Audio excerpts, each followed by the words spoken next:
I'm Ash. And I'm Fatima. And this is Fatash. Fatash. And we're late because I had to do black hair care today. And all Ooh, the black hair supply stores in my area were closed. I know. why?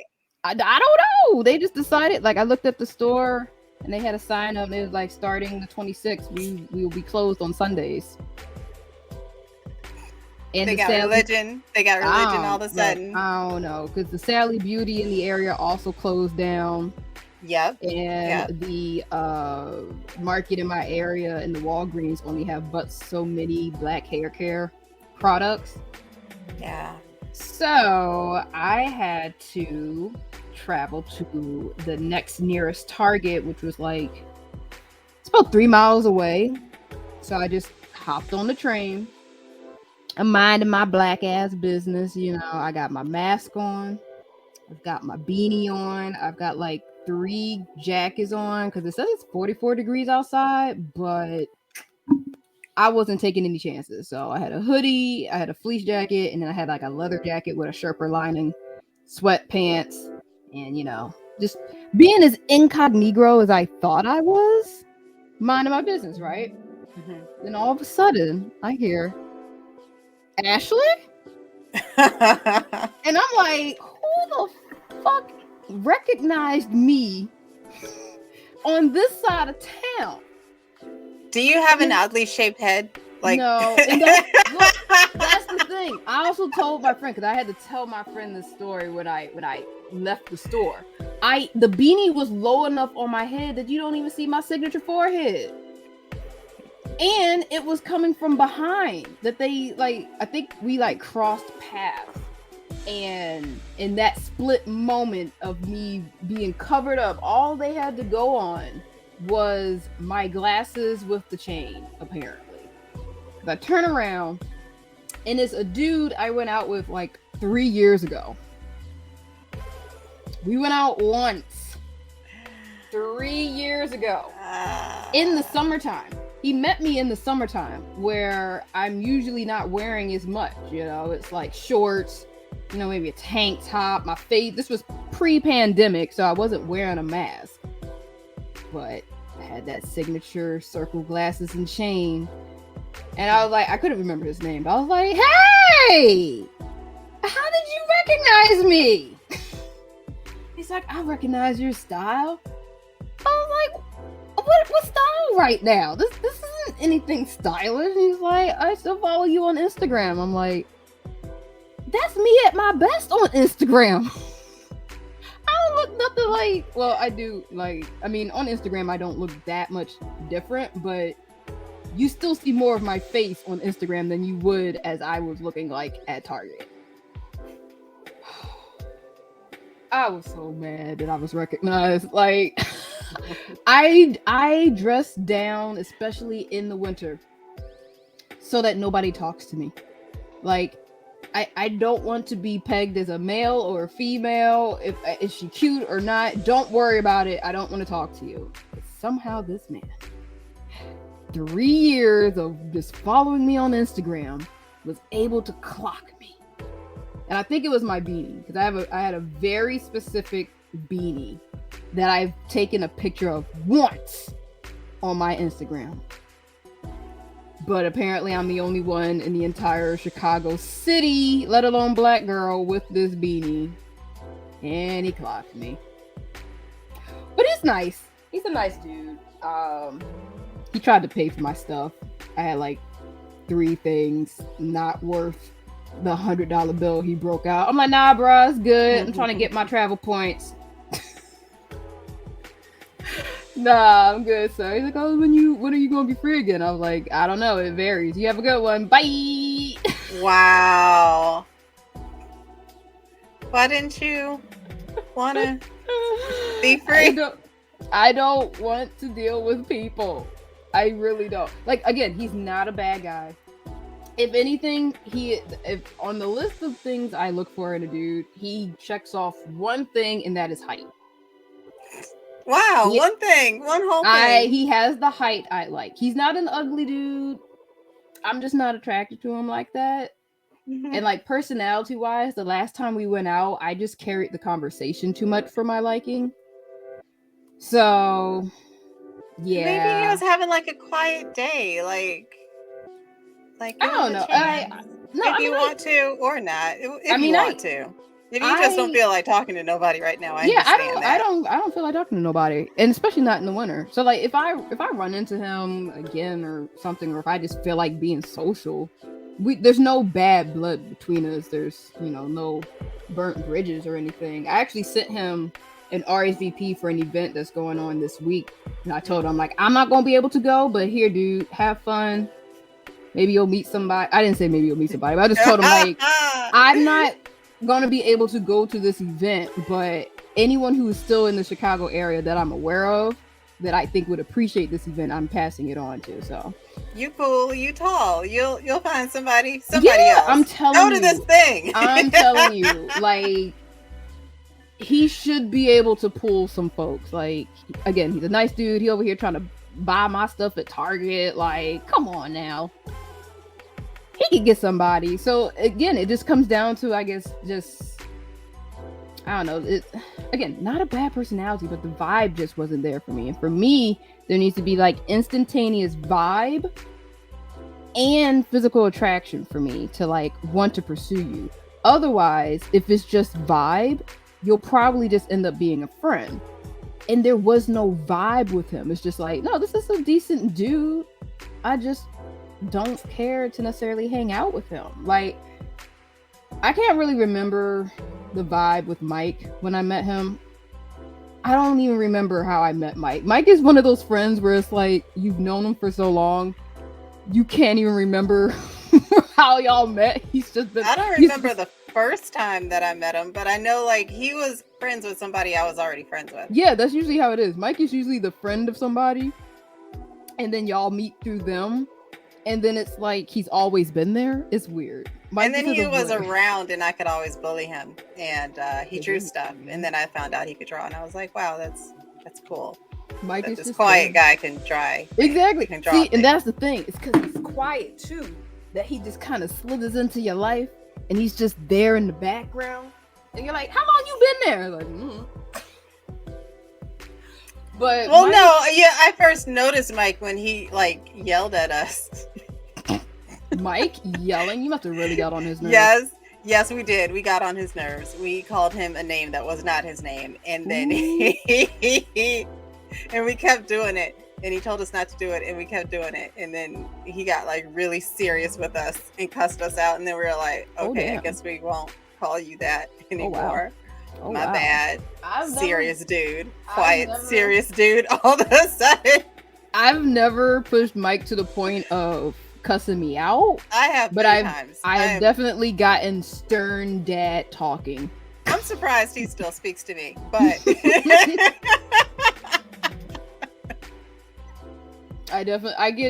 I'm not mad, I'm disappointed dad Mike. No, I'm mad. And I'm mad. Like, and you know why I'm mad. But I say all and that he's to right. say, I do. I just say all that to say, there are he's some never people mad without a reason. Like, he's not mad just to be mad. He's mad because he's told you 15, 20 times to cut that shit out. And you really have to push Mike to a point where he's mad, because he has specifically said, I don't like being mad. So if you push it's never like, well, you blew up out of nowhere. No, it has been a long time coming, and he has warned you. But again, I say that to say, when I vibe with people, it's instantaneous. It's a click, like it just works. Will it be long lasting? Usually 9 times out of 10, yes. But if there is no vibe there within like 10 minutes of me meeting you and having conversation, I'm not going to pursue it. Because again, I have had past incidents with people where we just click immediately. I just have not had that experience where it's clicked both vibe wise and physically.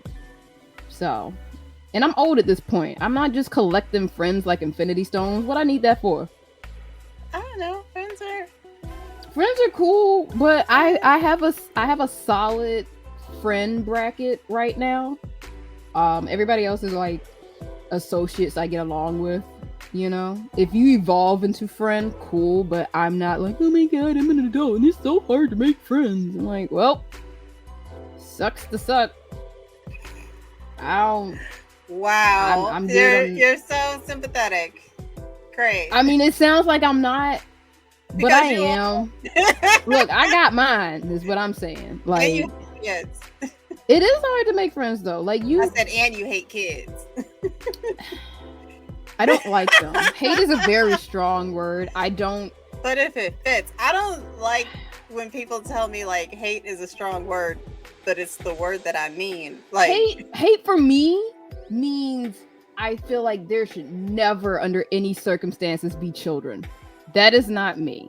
I just do not like kids, which means I would prefer them not be around me 9 times out of 10. But that doesn't mean that I feel like they're like an abomination. Like I don't think that about kids. No. Again, I don't hate kids. I just don't want them around me. That's fair. Generally speaking, 9 times out of 10, I don't want to be around. You don't kids. have any, so you should be able to work that out. Exactly, and I generally can. So when I can hear them, it's irritating. Like, what the fuck? Why am I hearing children? This space is child free. What the fuck is happening? Well, sometimes the space is not child free. If you're in an ice cream store on a hot day, I'm talking about like expect for a child to be up in there. For sure, no. I'm talking about like my apartment. When I'm in my apartment, but I can hear children down the hall. Mm-hmm. It's like, golly. But again, it's because you're in an apartment. Exactly. I'm in a cheap apartment at that. Yeah. So it's like that's there'd be someone out there who's gonna like get out their apartment, go down the hall and knock on the door, talk about your kids are too loud. I'm trying to sleep. Like, girl, you're in an apartment building and the rent is less than $2,000. Shut the fuck up. Just stop it. You lucky you not hearing people fucking. Yeah, that's what's irritating when it's like it's not your kid, it's your grown ass girlfriend that thinks like, yeah, I'm gonna scream to the top of my lungs at 3:00 in the morning. It's like, like in an apartment. Damn, if you don't stuff your head in that goddamn pillow, making all this damn noise, he is not that good. Stop lying to him. Anyway. It's so awkward to hear two people so loudly fucking that she's talking about, do you want to put it in my ass? And he's repeatedly telling you, no, thank you. Like, what in the world? No, thank you. I shouldn't know all of this. No, thank you. Wow. He said no, thank you. Huh. What does that say about your ass that he declined?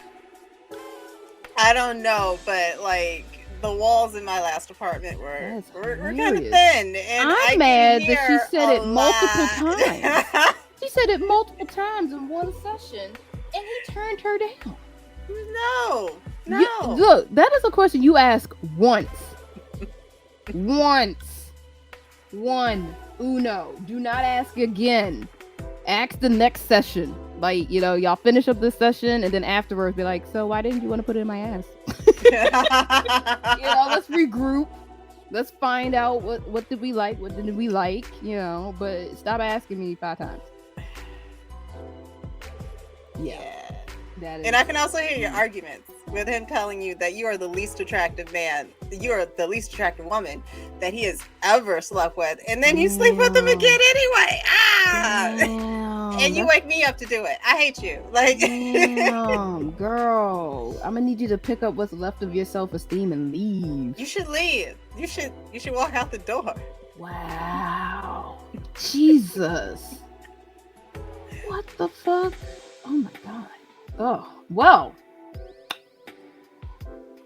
then, I'm sorry, I shouldn't laugh, but that's sad. That's pathetic. Yes, you know the one. That one upstairs neighbor. Mike heard them too. Mike. Why is it always the upstairs neighbors? It's always the upstairs. Well, for me, why does upstairs get on your nerves more than downstairs? Downstairs could do loud shit too. Speaking as an upstairs neighbor to someone, I annoyed them because of my chair. But it was the neighbors down the hall that got on my nerves with like not even the sexual escapades, because that was still something I could hear like from my upstairs neighbors, but it's like every once in a while and it's like late at night, so it's like I can't really blame them. But the neighbors down the hall who are having an argument about eating ass in the hallway, that didn't make no goddamn sense. That's like, you ate my ass, you ate my ass too. I'm like, what? what is the argument? Why now y'all trying to expose each other?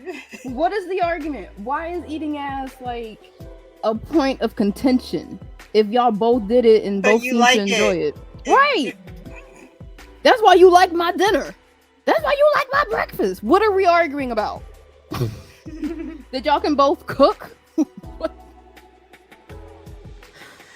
God, and this is why I'm single. This is the kind of bullshit I don't want to deal with. Hopefully my relationships would not devolve into yelling about eating ass in the hallway, but you never know when you're in love. Y'all do some crazy shit when you if you eat ass, won't you get brainworms? And then who knows what you'll do? Brainworm. Maybe not so much brainworms, but there was one dude who like kept getting E. coli. Like almost monthly. It gives you brainworms. That's why, like, no. It's like, dude, I understand if you like eating ass, but like, and then once you got the worms in your brains, who knows what's gonna come out of your mouth?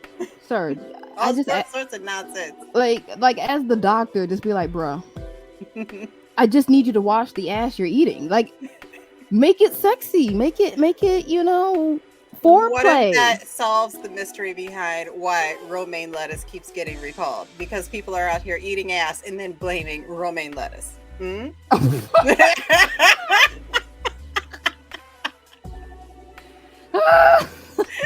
Oh yeah, no, babe. It wasn't from eating ass. It was that taco I had the other night. That lettuce had E. coli. Oh my god. I hate people. Oh my god. I don't see why someone likes eating ass. As one who does not have much of a booty, I wouldn't understand why you would want to be that close to my butt. Back up. But again, anything you do, just do it safely and cleanly. That's all I ask. Safely and always ask permission, because they might not even want that. Yeah, it's me. I don't want that. I don't want you to eat my ass, sir. Thank you for the offer. No. No. That's definitely something we're gonna have to talk about. We can do that on your birthday, I guess. That's gonna be more for you than me. I'm just sitting on your face because you want that. Like, I'm gonna just be scrolling on my phone till you're done.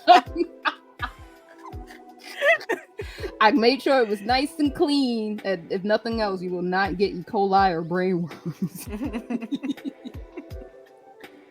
Have you ever had like a weird request from a partner that you were like, nah? Yeah.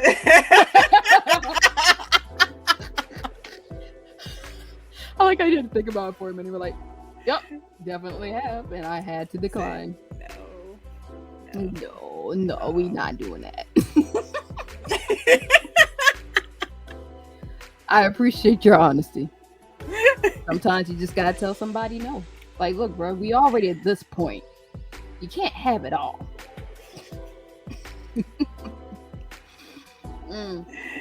It's like, you don't want to be a prude, but at what point do you want to say like no butt stuff? Like no butt stuff at all? Like, that's not a first date type of thing, but like maybe it is. But I don't know. Some people, yeah. Because it seems like it's getting like so common and accepted now. Like when I heard that song lyric, I think it was like 5-8 years ago. Yes, eat the booty like groceries. Yeah, I was like, oh, in the back of my mind. We're there now. Like, is it a first date conversation to say like no butt stuff? Don't. I guess it depends on what you expect out of that date. Like if you trying to smash by the end of the date. I don't ever smash on the first date. Okay. I don't think I would either, but you know, there's some folks out here who. And I'm not judging you if you do. It's just that it's just that I like literally physically cannot have sex with people I don't have feelings for, and I do not have feelings that are that strong on a first date. Same. Just. You're lucky if you get a kiss on the cheek. I kiss on the first date typically, but sometimes I don't. Sometimes I don't like kissing. That's why you're lucky if you get a kiss on the cheek. I have shook a man's hand after the first date. Yep. And I felt bad because that was just the reflex. That was just the vibe I had with him. It's like, well, this was a great dinner, sir. Like, yeah. Sometimes it's a handshake. Sometimes it's a hug. Sometimes it's a kiss on the cheek. You know, it's whatever the vibe is. But, I personally do not like conversations leaning sexually on the first date. But that's just me. Call me a fool, also, whatever. Like, if you don't eat pussy, you need to tell me that immediately. Wait, okay, let me get this straight. So, we can't talk about butt stuff on the first date, but you need to know if he's pussy. That's why I'm like reconsidering my what do I need to tell when if I have my deal breakers too. Like if that's like a no-go for you, then like we're friends. We're just friends. Maybe that's how the question should be framed. Like what are your like no-goes instead of just straight up talking about right. I like to do this, that, and the third. It's like let's talk about what you because I don't like to like bring that up because it's like I'm not offering not today, but like, exactly when you get there eventually. If you're like I don't do that though, then like I don't do you at all. Like that's like yeah, like I think if you frame it more of like what are you not going to do, then you can like even preface it like this is not me saying that we gonna do anything tonight, but what are your no-goes? Not just sexually, but like, you know, just in relationships too. Which are fair first questions. But when you just start talking about, oh, I like to get my ass ate and I like to do this, that, and third, you're like priming people to be like, oh snap. Okay, should I be taking notes? Is there gonna be a quiz right now? At the end of the night? You know? Right. Yeah. When you frame it like that, but when you just frame it as just like your no-goes in relationships, period, then it can like naturally move into like bedroom stuff as well. And you can talk about guys who just don't eat pussy, man. I can't. And you can just be like, oh, check please. Oh man, yeah. I haven't had those conversations. We never get that far. We don't get that far. It's, you know, I think at best they might learn to like I'm a virgin. It depends. It depends on where the conversation goes. Sometimes folks don't find out till like years after knowing me. It just depends on the conversation. Like everyone generally assumes I'm like some like man eater out there just breaking hearts left and right, and I'm like, no, I've never even had a boyfriend. I'm like, what? Oh yeah, no. It took me years to even realize what a erect dick looked like. I always thought they pointed down. I learned before I got to college. Okay, before I went to college, I was familiar with, in theory, the male anatomy. Okay. But didn't you get like sex ed class? They didn't show you erect penises in sex ed. Yeah. No, not at my school. Yeah. No, not at my school. No. We never saw a diagram of like an erect penis. We always saw like. You didn't? No. Oh. Did they show the diagram of the woman with her legs like this? Because like when they showed us this one with like the full view of the vagina, nope. It took us all. We were staring at it, and then all of a sudden, it's like the realization hit us like a wave. We all saw it, then we started busting out laughing. Nah, we got like the generic you know, abdomen first view of like the vaginal parts, and then like the vaginal opening, but with no like legs or anything, just the vulva and all of that. So it was very compartmentalized how we saw We were in the a anatomy. gym and it was on like the screen, and like I said, it took a minute and then it was like a wave of laughter, and then we all got in trouble and told to like stop laughing because You're laughing? there were people in here with vaginas. that would just make me laugh even more. I mean, because let's be real, genitals are funny. They're funny looking. Why? Is it because we don't see them often? Yeah, that's probably part of it. But our pets just be out here with their neutered flat sacks just swinging around. Well, you know, it's different when it's like a human, because you're like, oh, that's like me. But when it's like an animal, it's kind of like, well, humans don't quite look like that. Yeah, my school, we got those generic diagrams from the textbook and all that, and I didn't remember seeing an erect penis. You know, they show you like the inside of like the muscles and all that. That's all we got. So it was very medical, the way I learned of like the male anatomy. But in action, like everything has been in theory. You know, I've never actually seen it in action, for lack of a better term. So there's definitely going to be a culture shock if I ever get to that point in my life where I am going to laugh at their penis. It's going to happen. It's going to happen. Like, just out of like anxiety, I will probably laugh at their dick. I'm going to laugh. It's just it's going to happen. I just hope it's not my more snarky sounding laughs, where it sounds like I'm laughing at the sides or something, because I just have that effect on people where they're just very self-conscious around me, because I will judge them. I have a way of judging people without judging them. It unnerves people, especially men. So yeah, I don't know what to do if I get to that point, which is why I've been pushing it off, because it's gonna be embarrassing. Never mind how I feel about my own body. That's all right. You'll find somebody to take it slow with you and maybe show you some other penises before they just so show I can you their laugh own. and crack jokes about it. Yes, get out without a 2002 Playgirl. I need them to and it's just all guys, muscly guys with dicks in their hands. Oh my goodness. Looking at the camera. Oh my goodness. Which you can go ahead, just laugh, because why are you I was just with your dick out, sir? I just have to preface, I'm like, sir, I just want you to know I probably love you at this point, and if I'm laughing, it's not at you. It's just me. It's how I deal under stress. I laugh, or I sigh a lot, but it's not you, it's me. Okay, now that we've giggled about dicks for 15 minutes, you finished Swarm. I did. I managed to binge the last couple episodes because they weren't as well, she still did her killing, but like, I don't know, it wasn't as visceral as like the previous episode, so I was able to power through. Okay. So what did you think about my cake man? Oh my god. Because I was like, oh no, I'm in this.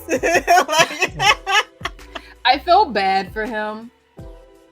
There were so many, like, I say nice guys, but like, I know the internet has like redefined that term, but they were like genuinely good dudes. Like the dude who was like picked them up when their car had a flat.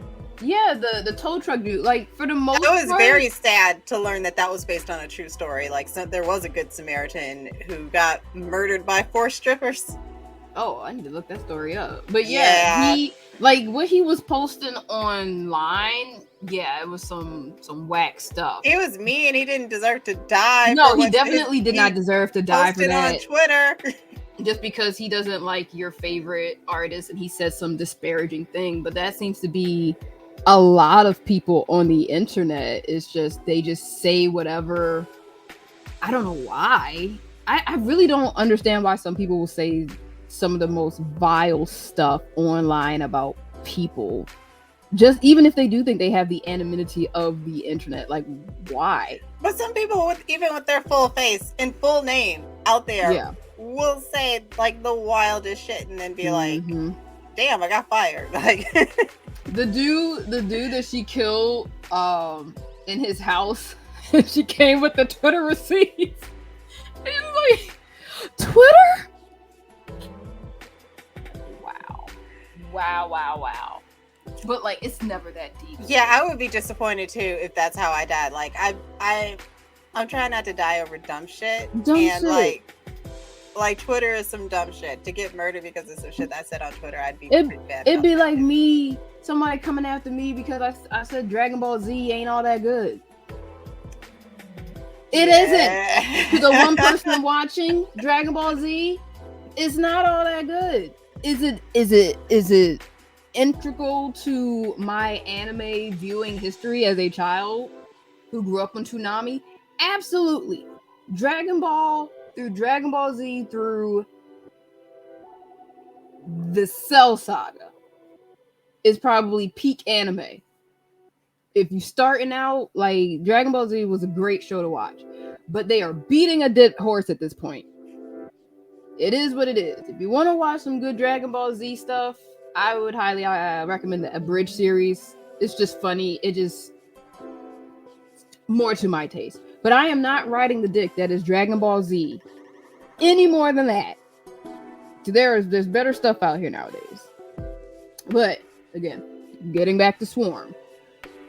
Old girl, God, it was kind of frustrating too how everyone seemed to gravitate to her when she was making no effort to draw attention to herself. Like, she would just be minding her own goddamn serial killing business and people would be on her like, I like your energy. I'm like, what energy? This ain't no kind of energy you want in your life. You're low energy, low effort. How you're just so not bothered by other people's opinion. You know, like when she killed that one stripper, she's like, hey, can I come over? Like, yeah, you can use my bathroom. Hey, you want to get something to eat? I'll pay. All right. Hey, can you come in? No, I'm good. Please? Nah. I'll pay you. Oh my gosh. Like, she, again, for the most part, she was just going after people who said stuff disparaging against Nyjah. She was not just killing randomly. She was not trying to make friends. She was not trying to get involved with people. But if you offered her money, then yeah, like every time she generally got involved with somebody, it's because they had a means of either giving her money or getting her to see Nyjah. That was the only time she went out of her way to try to get to know people or allowed them close to her. So I felt bad for the cake dude, but also he's a dumbass for allowing some woman to climb through his window and stay the night. He was just nice. And then when she looked in his refrigerator and it was all healthy fruits and vegetables, like, yeah, I felt the same. He was like, well, I lost a lot of weight, and it was like, aw. And then that snacking sex scene, that was so gross. It wasn't even sexy. And like, to her credit, she was trying to be respectful and like eat her snacks while he was asleep. He said it was fine, but then it wasn't fine. Right. And then like I was concerned almost when she locked him in the freezer. I was like, oh no, he's gonna die. Oh no, the cake's still there. Somebody will find him in enough time. Right. But no, he's gonna eat the cake. He's gonna eat the cake. So like, and that was her being merciful because she did not kill him. Yeah, he probably won't die, but he probably ate the cake and probably got fired. And he probably relapsed and is probably fat again. It's a whole thing. So like, his world is probably ruined. But I was very appreciative that there was a whole cake plot. Would you have eaten cake if you were in a freezer and you just saw a cake? You just gonna eat it? I would try to look for spots where like, oh my god, they won't. That's a yes. Notice Stop it. Horrible. You ain't even really hesitate. You're like, it's not a matter of I'm not. It's a matter of how can I do it without anyone noticing that I did. Actually, yeah, I'm gonna want some of the cake, like the good part too. I don't want that. What's that stuff? That fondant? Yeah. Mm-hmm. No, I'm gonna probably like figure out like what's the front and what's the back. Like, what will they notice? Peel the fondant off. Once they like open the door, like I'm gonna leave, and then they're gonna find out later. Like once I get a few steps away, I'm gonna run because they're gonna find out later that I ate the way some fondant is so thick anyway, you could probably like cut it, lift it up like a top, get the cake underneath, and then put it back down. Yeah. And it'll still hold its shape. But yeah, I'm gonna eat that cake. I did like Billie Eilish. Yeah. She did a really good job. But the whole time I was watching it, like, ooh, this is interesting because I'm not rooting for anybody here. It's like creepy cult versus serial killer. Oh, serial killer won. Right. All you had to do was give her phone.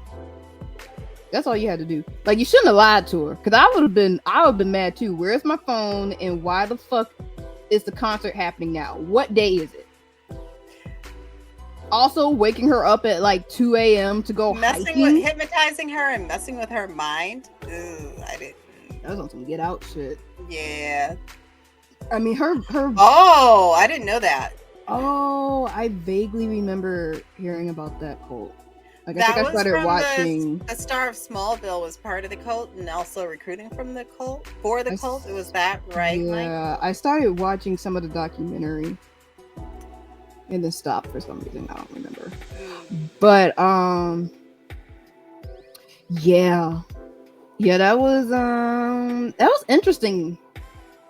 Yeah, a lot of white titties in that episode, except for Billy. Billy's like, what you not gonna see are my boobs.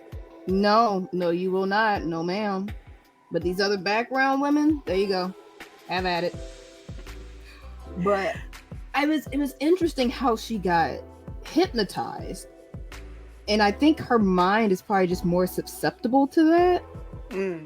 You know, because like it didn't take much. All it was a soothing voice and a snap, and within moments she was revealing her real name.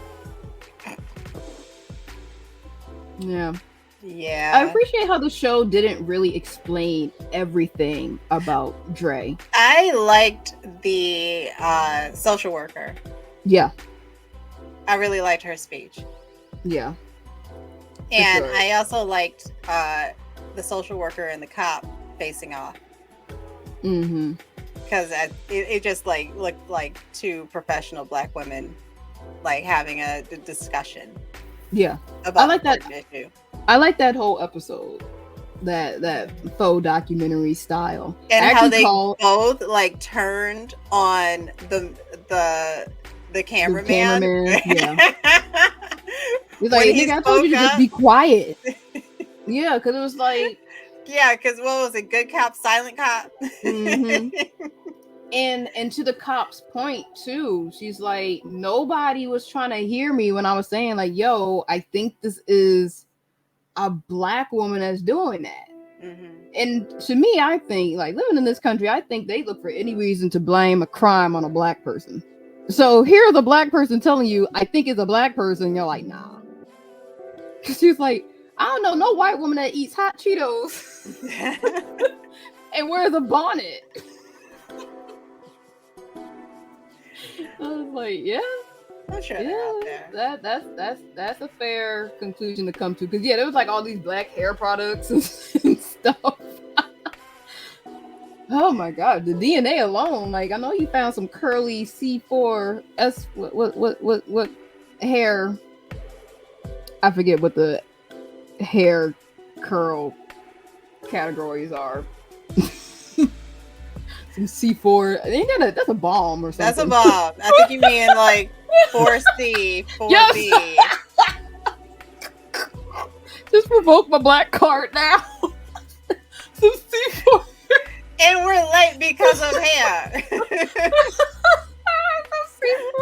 What were you even doing? It was a protein treatment. Anyway, still not quite sure on like the time frame of everything, because I think by the time we saw the documentary episode, it was time past.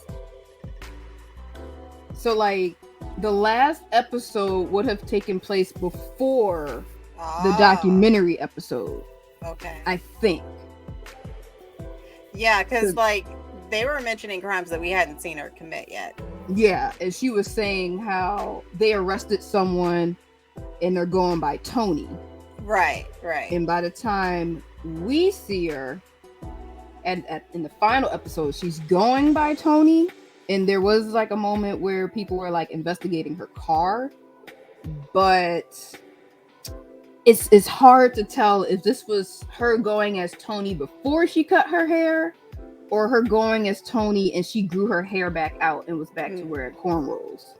That last episode like shook me from like the Tony reveal where it's like, oh that's. I found it interesting that she was now on like some like lesbian tip or bi tip, or well, this is the first time she's shown any interest. Because remember with her sister, with her kissing the scars and everything, like, oh, you don't have to kiss it every time you see it. Like, I didn't see that as sexual. Well, that, and also like the sex that she had with men, it just really didn't seem like it mattered to her. Yeah, she did seem to have a disdain for men in general, let alone sex with men. But I still didn't clock her as necessarily preferring women. Like, her hate for men and male hetero sex in general was just so strong. I just didn't even think that she would even care to have sex with a woman. But in retrospect, I could see that as being like just violently lesbian, for lack of a better term.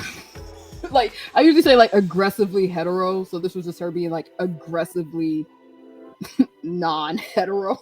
And then also when she was a stripper, like her whole time as a stripper, like she didn't care about she men. Was not there for the male gaze, like down to her choice of music. They're like, the music you choose is giving dudes no boners. It's about a dead baby. Nobody wants to get off the sad music. And it's like, yeah, she was definitely not trying to appeal to men at all. Didn't care. No. So yeah, and Tony, that one chick's roommate though cracked me up with how drunk she was. Hell the fuck out. She's like, this is not my friend, this is my roommate, and if she dies, I can't pay the rent. Just put her ass in the bathtub.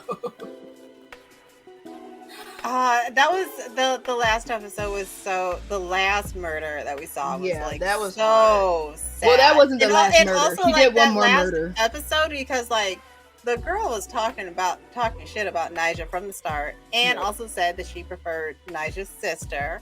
Yeah. I mean, she said that when they first met. And she didn't murder her. And I was like, oh, look at that. Girl, right. Maybe all she needed was to, like, be her true Tony self. Like, maybe she's... That first night when she accidentally put Nyjah on, it's like, oh my God, I hate Nyjah. I was like, oh God, no. But no, I was like, oh, maybe she has.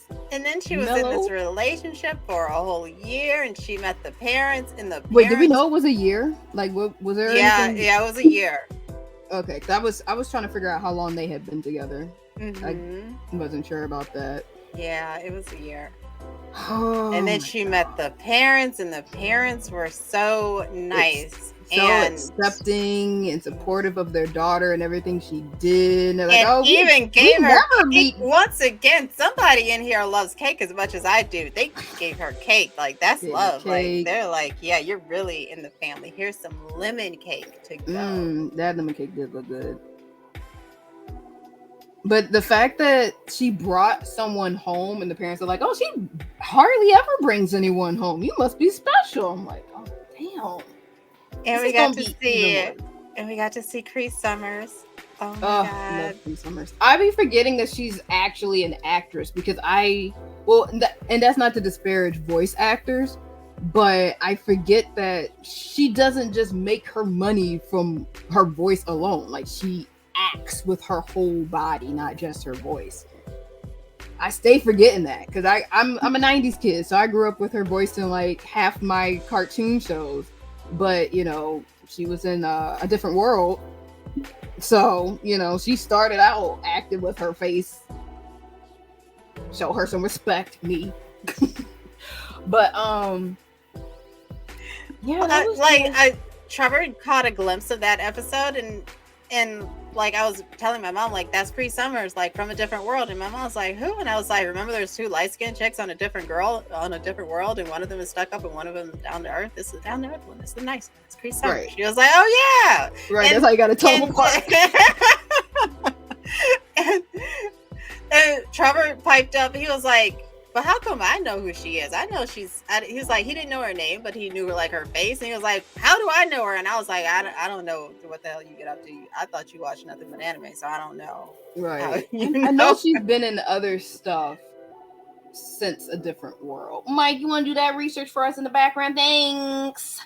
Okay. But yeah, what it really frustrated me with Dre, where, okay, y'all been dating for like at least, a year, and you have not listened to a goddamn thing your girlfriend has said. She does not like Nyjah, but you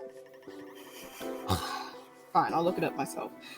You have been with this girl for a year, and just because she has tolerated your love of Nyjah does not mean she wants to go bankrupt and sit front row to Nyjah with you for y'all's anniversary. Now, if this was your birthday, I heard it like go and buy the tickets and backslide so hard. I was like, oh again, no. If this was her girlfriend buying her Nyjah tickets for Dre's birthday, that'd be one thing.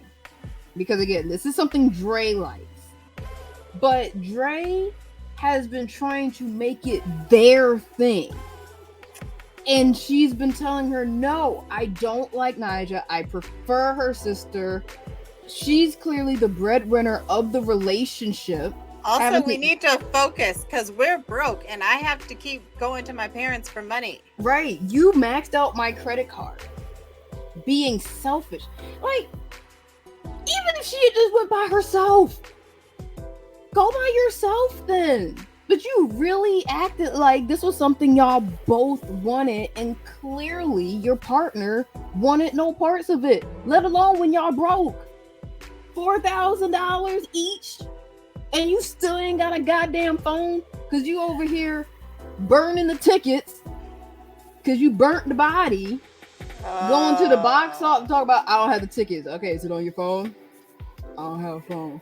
All right, because she can't have a phone. She has psychotic episodes and believes that she's getting text messages. I'm surprised her girlfriend didn't get her a phone just so she could keep tabs on her. Put her on the family plan, something.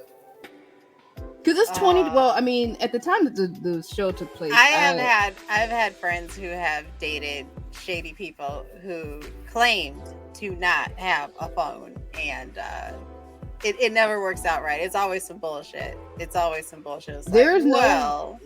we're in a time and age where if you don't have a cell phone, there's a problem. Even Mike has a cell phone. It's a flip phone, but you can call that nigga and know where he is.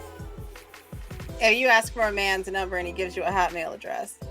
Oh hell no. Well, unless you're in Japan, because for whatever reason in Japan they like to exchange emails, and instead of just texting, they just be emailing each other and using Line and shit. It's Email? Email. Ooh. No subject header or nothing. It's just an email and then just the subject. Oh, we are breaking up. Okay, I got 2 deal breakers now. Again, this is Japan. I don't know what it is about Japan and emails. Because again, like I'll see it a lot in like anime or even in my manga, and I always just thought it was just bad translation. Like, no, it's not actually emails, like DMs or something. No, it'll literally show a panel of someone's cell phone receiving an email that doesn't have a subject. It just has the body of just something that literally just could have been a text. It's so weird. It's not all the time, but it's prevalent enough that it's like, what is going on in Japan? But anyway. Damn. At this point, Dre should have had a phone, is all I'm saying. She's going her 3rd car, but she ain't got a phone. She ain't on a family plan with her girlfriend. She doesn't have a phone because she's been committing murders. In real life, if a person doesn't have a phone, yes, they do have a phone. They have a wife. She was using an older phone. That's the real issue. She was using, Marissa's old phone and whatever phone she had that was on that plan at the time. She would have had a new phone, a new number. Even if she didn't use a phone number, she would still be connected to Wi-Fi, just so she could keep up with Twitter and the Swarm account and all that.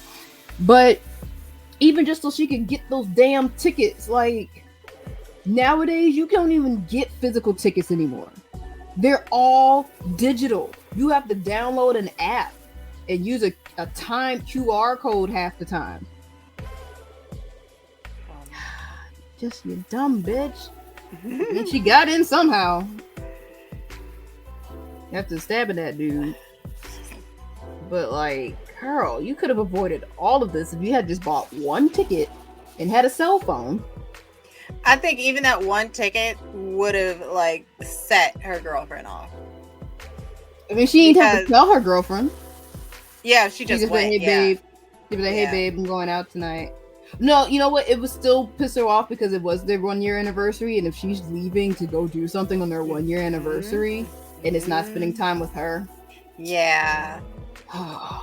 and you're spending thousands of dollars. Where like $4,000, honestly, they probably could have gone and seen Nyjah in Europe and just had like a whole vacation in Europe, and the Nyjah tickets front row would have only been like $200. Really? Are you serious? Yeah, well that's the narrative that's been going around for like the Beyonce concert. Beyonce is like easier to see in Europe? A lot of North American artists are easier to see in Europe. This one girl was saying how she got VIP tickets for Beyonce in like London or something for maybe $200. Whereas in her hometown of like somewhere in Texas, just to be in the nosebleeds was like $800. Wow. So with a combination of like airfare points and hotel points, she's pretty much going to be in Europe for like a week and seeing Beyonce for like a couple thousand. I'm like, girl, I even checked myself. I was trying to see Jill Scott, and here in Chicago, tickets for her up in the balconies are like $300, but her show in Paris in the balconies $60. In Paris. I was like, okay, so how much is a round trip ticket to Paris? Right, around the time when she'll be. Yeah. So I looked if I wanted to do like non-stop economy flight to Paris to see her show on a Saturday. If I leave on a Thursday and return the following Wednesday, so almost a week in Paris, the flight would be about, what was it, like $1,300 for the flight? That's economy. Non-stop though. Economy non-stop is like an 8-hour flight. Or I could do economy with one stop, and it would be like $876 round trip. Either way, it's cheaper in Europe 9 times out of 10 to see a lot of these festivals and concerts. I don't know why. It has something to do with like Ticketmaster and Live Nation owning a lot of the stadiums that they perform at here in the States and stuff like that. Mm-hmm. So I'm also waiting just to see if like the Jill Scott tickets will go down in price closer to her show, because that's been another thing too, where it's like prices will decrease once the demand is lower. When the tour is still early on, there's a high demand. But yeah, I mean, Dre, the ending was... Oh, it was sad. It was sad. When she killed her, it was like, oh, that is so disappointing. Oh, what are you trying to say? Like, there's no hope? Like, I no felt hope bad. For rehabilitation? Like, what the fuck? I felt bad for the parents. Their only child. Mm-hmm. And they fully accepted her and did everything right. And she was just murdered over fucking Nyjah tickets. Nyjah tickets. Because she didn't want to go. I mean, she did cuss her out for it. Rightfully so, and she was all the way correct in cussing her out. She was. I was frustrated. I'm like, you couldn't get this girl off of you? Like, I understand you being choked, but like, you couldn't like have tried to kick her? Like, how strong is this bitch? You know, like, God willing, I will never be choked. But it was like, why couldn't she have done something? You've been working out, you've been doing your push-ups. I feel like she would have had I feel like she could have had an equal chance of getting out of that, as opposed to if it was like a dude. Yeah, because typically, like, if you're strangled by somebody who's much stronger than you, such as like a dude, or like sometimes women will. It's less likely that a woman will choke another woman, and more likely that a woman will successfully choke a child. But it's a TV choking, so like it won't take 10 minutes like it'll do in real life. I feel like she could have rolled off the couch, kicked her, or something. It was just very frustrating to watch. But again, going back to the documentary episode, when they interviewed the mom, the foster mom, she was like much older than when we last saw her. So that's why I was trying to figure out what time period was the Tony episode at that point.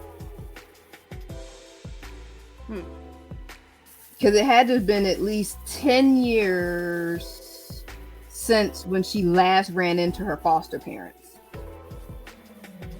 Because her foster parents... that whole running into the parents thing, that was wild. That was crazy. Like, just getting a sense of like what that household was like. Like, they showed you a lot of things in the background. Like the fact that they had a son that died a couple months after he was born, and that probably led to them getting a foster child. But then also remember, it was something about mom. They needed the money. Their business had tanked, and also like they had spent a lot of money because somebody had been sick, because that's just America for you. If you get sick, then that could wipe out your bank account. Yeah. It was like, I think it was the grandmom. The grandmom was sick. They spent a lot of money on that doctor. They also lost a child, and the business was going under. So just medical expenses alone, like having a child, going through labor, having to pay for the labor. The child is now dead. Now you got to pay for funeral expenses. The business is going under. Your mom is sick. Yeah. So there was a lot of things that played into them adopting Dre. Not for reasons that it seemed like you really want a child in your life, but right. But it's like, if we're gonna bring a child in, we might as well get a child that's close to our first daughter's age. So he described her as a check, like. Well, the dad did, but the mom seemed a little more sympathetic to the bond her and Dre only a had. little. She pulled a gun on her too. No, she didn't. Oh, once the gun was drawn on her first, Yeah. she was just sitting there chilling. Here she comes. She's just like, Well, she knows her husband is. It's about time, Dre. You to Round finish us four. off too. Yeah. She did not even flinch. She was like, I do not care. You might as well kill me. And then when she put the gun down, I was like, hell yeah, I'm gonna pick the gun back up. What? Crazy bitch in my house.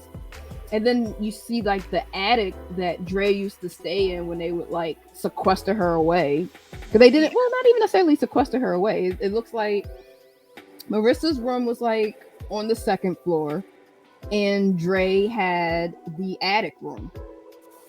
That's just where she stayed, and she pretty much worshipped Marissa. Very sad. Very sad. Still interested, but don't need the full background on Dre's original family, like with her grandma. Like, who did she hurt that first time? Yeah. When she like first hurt Nigel and all that, like when she spilt the milk. When she spilt the milk and it was red. It's like, what in the world, girl? You know, and then going back to like the caseworker when she's like, you know, you don't know what these kids were going through. Like, I'm not trying to say that this kid was messed up from the jump.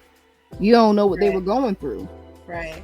But that's why I want to know, what was she going through? Because the way Dre talks about it, it just seems like she always had this inclination to hurt people. But Dre's also unreliable. Like, she talks about she spilt the milk. Well, she referred to it as milk.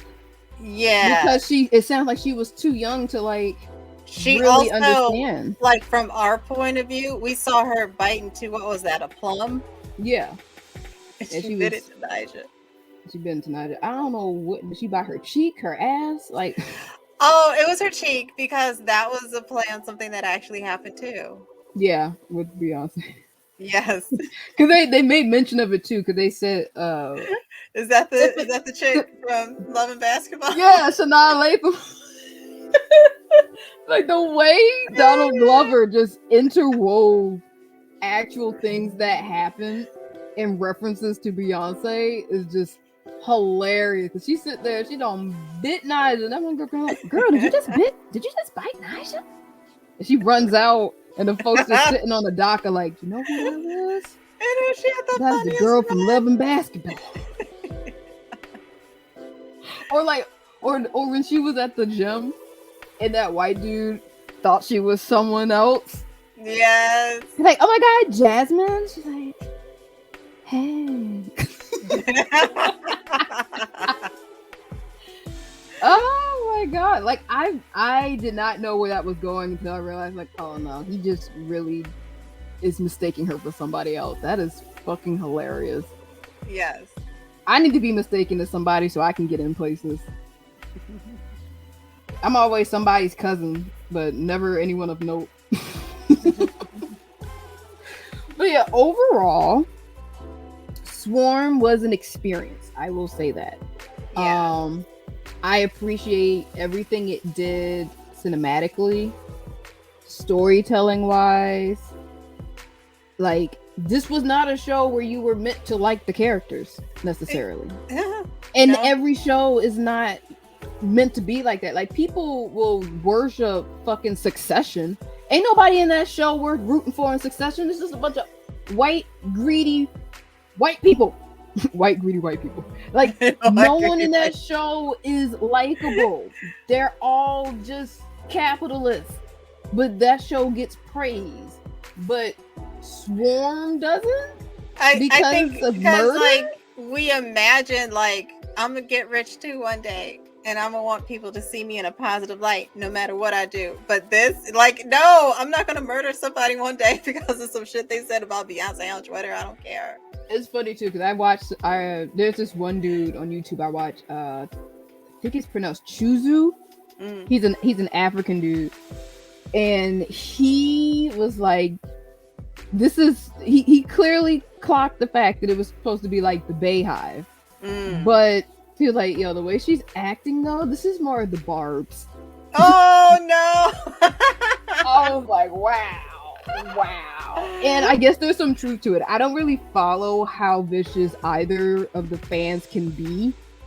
But for a Bayhive fan to be like, nah, this sounds like some Barb behavior. It's like, Jesus, the fans out here are wild.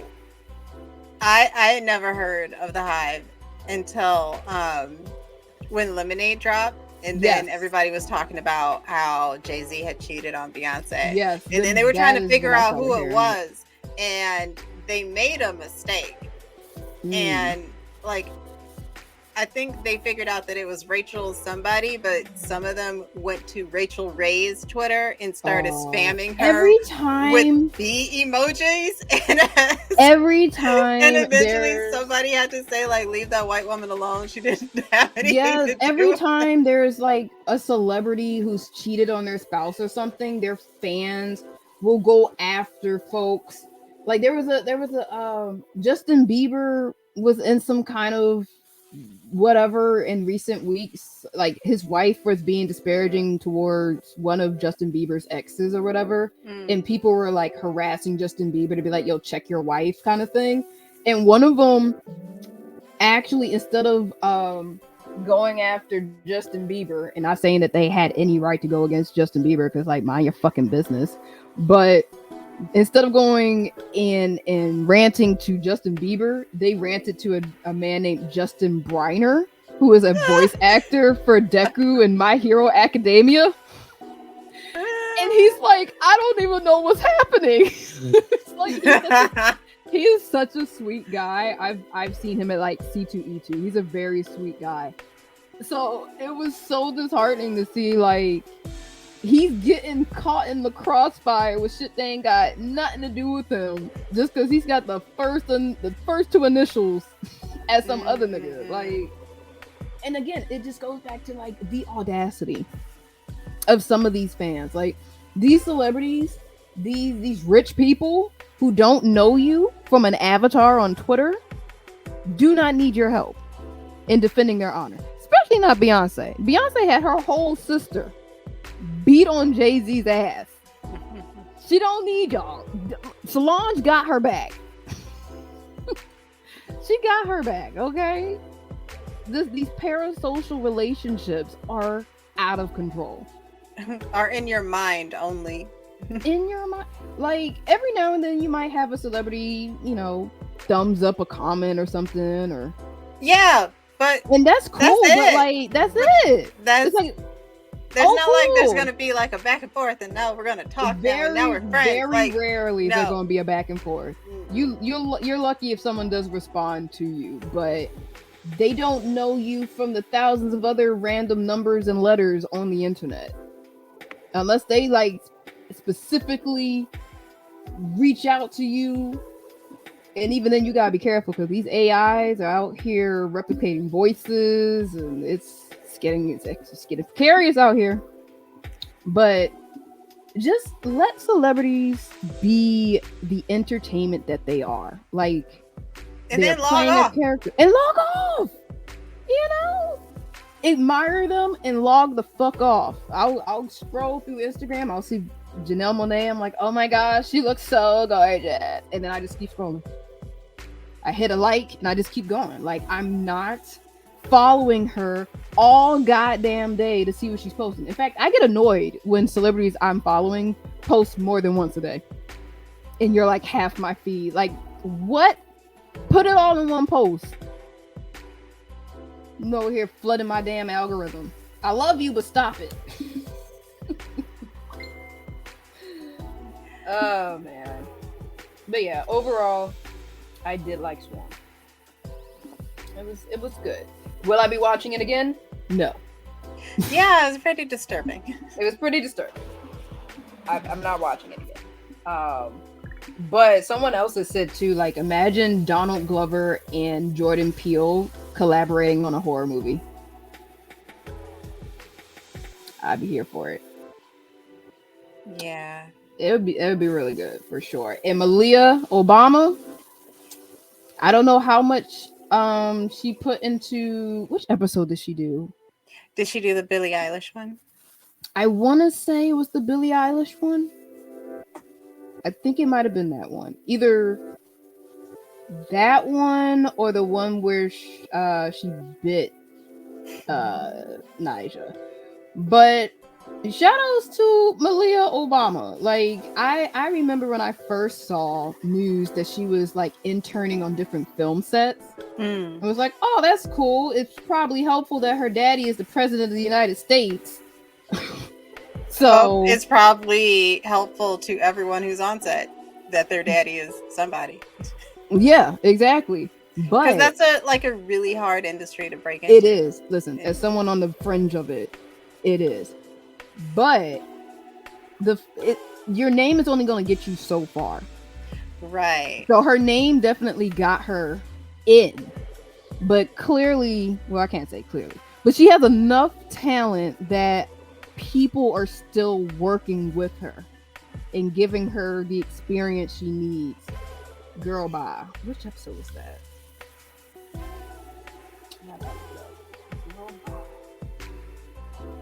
I'm pretty sure that's the Billie Eilish episode. But yeah, and the fact that even now that she is that she was writing on Swarm, she's credited by her first and middle name. She doesn't use Obama. Right. So that goes even further to show yeah, I'm not just leaning on my daddy's name to make a career for myself.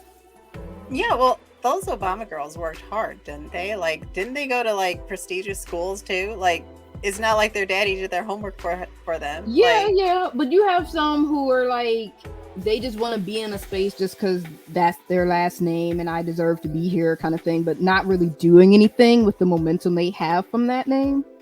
I'm not even sure what it was Malia and what was her sister's name? Malia's the oldest one. Sasha. Not really sure what Sasha's doing. Good for her. I shouldn't know what you're doing anymore, sis, because you are a public citizen. Live your life. But Malia, even her as a public citizen, okay. Got it. Okay, solid episode. Malia, she is just, she's doing her thing. She's getting opportunities. You love to see it. And again, going off the strength of her creativity and not just her dad's name anymore. And I appreciate that from any kind of child who can benefit from nepotism. Because you'll see, like, they'll try to avoid using their more famous family member's name. Even if they're going into the same field as that family member, they'll still use those family members' connections for sure. But as far as the public's concerned, they'll generally try to use like some kind of alias on their works or, try to distance themselves just enough that they won't be compared to the more well-known or successful person. Because I think that was the same with like Stephen King's son. Yeah, I watched all of Black Phone and did not even know that it was based that like Stephen King's son. What did he do? Did he write it? Did he direct it? I'm not sure. I think he wrote and directed. Yeah, I had no idea, and I loved it. I really did. And you went in with no preconceived notions at all, as opposed to someone who did know.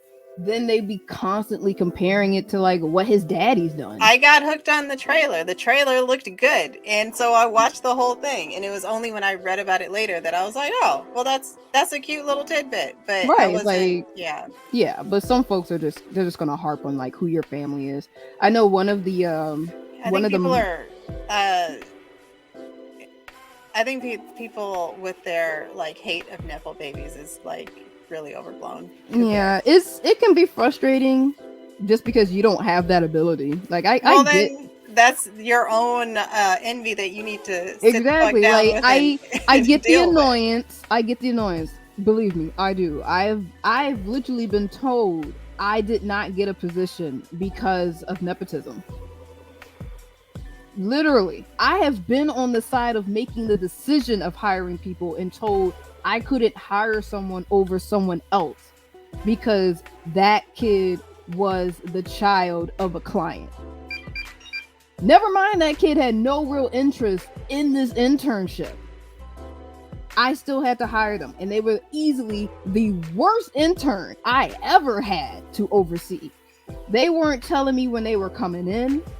I remember one time they did not show up. Like, they were supposed to show up at like 9 a.m. It was like 10. And I'm like, hey, are you okay? Are you not coming in today? They're like, oh, I'm going to Lollapalooza. You didn't think to tell me yesterday or the week before? Was this internship unpaid? Yes. Yeah, I'm not. But at the same time, I'm siding with the Nepo baby on this one. But at the same time, it's unpaid. You're exploiting. Okay, exploited it. But as someone, again, it's not even exploited. You only got this position because your daddy is a client. It's an unpaid internship. Unpaid. I'm just saying, I was frustrated with this particular Nepo baby because they did not use the power that even got them in this position to their advantage, because this wasn't something they even wanted. And I knew from the interview they did not want this.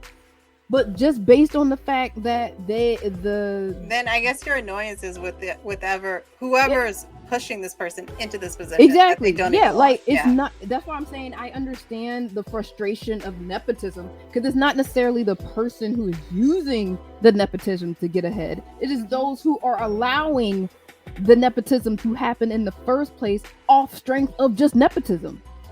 Because again, this particular girl had no interest in post-production. Her career, like whatever she was studying in college, didn't even align with what this company was doing. This was not going to benefit her in the long run on her resume at all with her career goals. She just had a passing interest in it because her parents are involved. And she needed something to do, or not even really needed anything to do during the summertime. Just like, I guess it would be interesting or whatever. Meanwhile, I have other people hungry for an opportunity to be in this industry.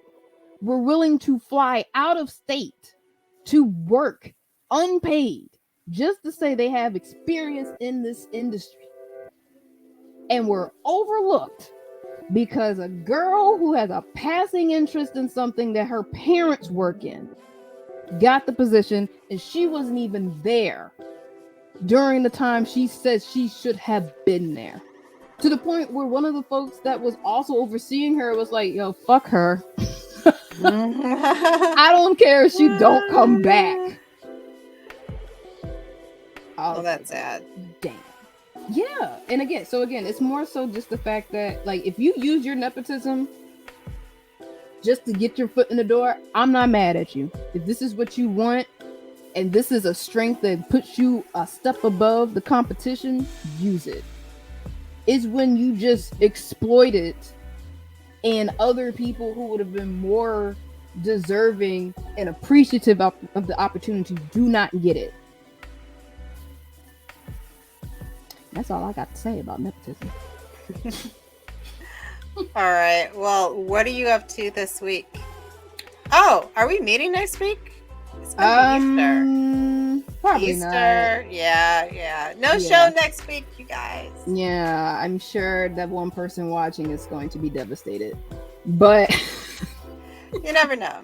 Because I have listened to, like, when they had the box sets for like Family Guy and South Park. There was a time when I was up in Appleton, Wisconsin, and you know how you just need something on in the background? Yeah. So like, I did not have cable, and this was before streaming, and I would play the commentary on all of the episodes, and for the commentary on all of the episodes, and for every commentary for every like DVD I had while I was like, doing stuff around the house, And very often there would be somebody on the recording saying like, oh, who's going to listen to this? Like, nobody's going to listen to this, blah, blah, blah, blah. Why are we even doing this? And I just said like, bitch, I'm right here. But I mean, at the same time, that's Family Guy. Family Guy has their fans, and fans are going to want to eat up anything that's out there. Are you saying we are just as entertaining as Family Guy? I'm saying like, you are doing the thing that I found annoying at the time, which is to say like, who's going to listen? Nobody's watching. Nobody's blah blah blah. And it's just kind of like, hey, I'm here, and continue the fucking story about LL Cool J telling his wife that he was gonna punch her in the pussy if she didn't shut the fuck up. What? That sounds like a lie. LL Cool J is a gentleman. That was a real story that is on the commentary of Pineapple Express, because I listened to it, and that was the shit they were saying when they thought that nobody was listening, and it was Rosie Perez who told that story. What? Yeah. I am flabbergasted. I've always thought that he was just a gentleman, and he over here threatening to punch people in the pussy. That is a woman who was born bore 5 children for him. You gonna punch me in the pussy? I don't need to watch LL Cool J's videos any more than I have, because they're ridiculous. I don't even want to think about how much more my image of LL Cool J is probably gonna be tarnished. But in terms of what I'm doing this week, I'm gonna be very social this week. Monday, I'm going to see the Dungeons and Dragons movie with my coworkers after work, which means I need to leave my house for at least half the day.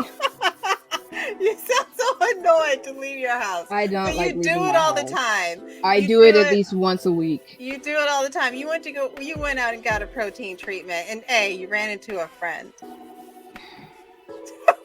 I didn't want to run into anybody. But you did.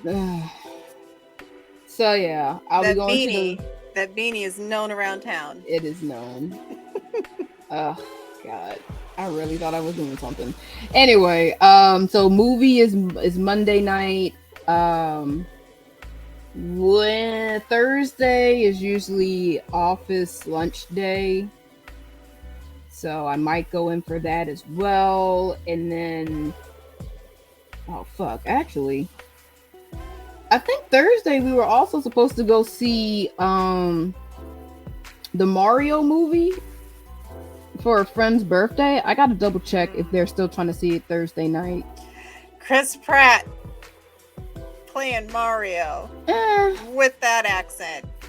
I mean, personally, I think the movie would have been fine without Mario even talking. And that's no shade to Chris Pratt. That's just me going off of what little knowledge I have of Mario, and he doesn't talk much anyway. And I kind of like when you can have a story with a character who doesn't really talk, but they don't need to. There's not many examples of that, but when executed well, it's fun. And visually it looks like a fun movie, regardless of what Chris Pratt sounds like. I'm not gonna hold the movie for that. But yeah, so movies and socializing and yeah. What about you? Okay, so I've been procrastinating on the banana cake, and my mother will not. My mother is relentless. She wants that that Dolly Parton. Well, you said it like a week ago. I know, but I thought maybe I bought the cake mix. I bought everything, but it's Easter, so I'll bake it for Easter. Yeah, that's a good time. I'll bake it for Easter, and we'll probably have lobsters for lobster tails for Easter dinner. Ooh, you fancy? You're not having lamb? Ain't that what you're supposed to have for Well, we used to have candied ham with pineapples and maraschino cherries on top. But at some point, we all admitted that we don't like ham, and it was slow. And I think Dad was like, do we? I don't know. It like 13 or 14 years of mom like baking a ham every Easter. And then she was like, yeah, it's time for Easter. It's time to go get a ham, even though I don't really like ham. And then Dad was like, you don't actually like ham? And I was like, hey, y'all don't like ham? And then we were all like, yeah, we don't like ham. Well, why are we having a ham? Well, I don't know. It's like, well, what do we like? Well, we all like crab legs. And then we were like, let's have crab legs for Easter. And that was the last time we had ham in the house. Wow. It only took one person to tell the truth, and then the rest of us felt like dominoes. That's hilarious. So now we have crab legs every Easter. Easter's this Sunday, right? Mm-hmm. Jeez. I need to figure out if I'm going to go see my grandparents. You aren't gonna go see your grandparents for Easter? I mean, it's not like they're around the corner. If I'm going to see my grandparents, I have to go when my aunt goes, and my aunt goes whenever the fuck she feels like going. She works from home, so it's nothing for her to decide, oh, I'm just going to leave in the middle of the day Friday and not come back until next Thursday. Yeah. So, yeah, I need to double check with her when she's trying to go, because then I need to coordinate with my office if I'm going to. Because I think she's getting like a facial on like Friday morning. Yeah, I need to talk to her after the show. Okay. So yeah, we're just cooking, eating. Oh, and last week I did an AI conference. Oh, did you host? And online. Did you host AI. like a panel or something? No. I just attended it. I found out about it like the day before it aired, and then I attended a bunch of panels and stuff. So that was pretty cool. Yeah. Even though like AI art, I'm still like, it's like they've got things coming down the pipeline, but still it's like the eyes are uneven. Yeah. I find it interesting too how like with the conversation with AI in general, you have folks that are saying, like, people in the AI tech industry being like, yo, slow down with the AI, like, slow down. Well, I did attend one with like a panel of artists, and they're like, artists really have nothing to be worried about, because the people who will be best able to use the technology that is coming out are artists. Mm. Yeah. So there's really nothing to worry about. Besides stealing, besides theft, besides it being trained on your work, and then people like creating these bad replicas. Mm-hmm.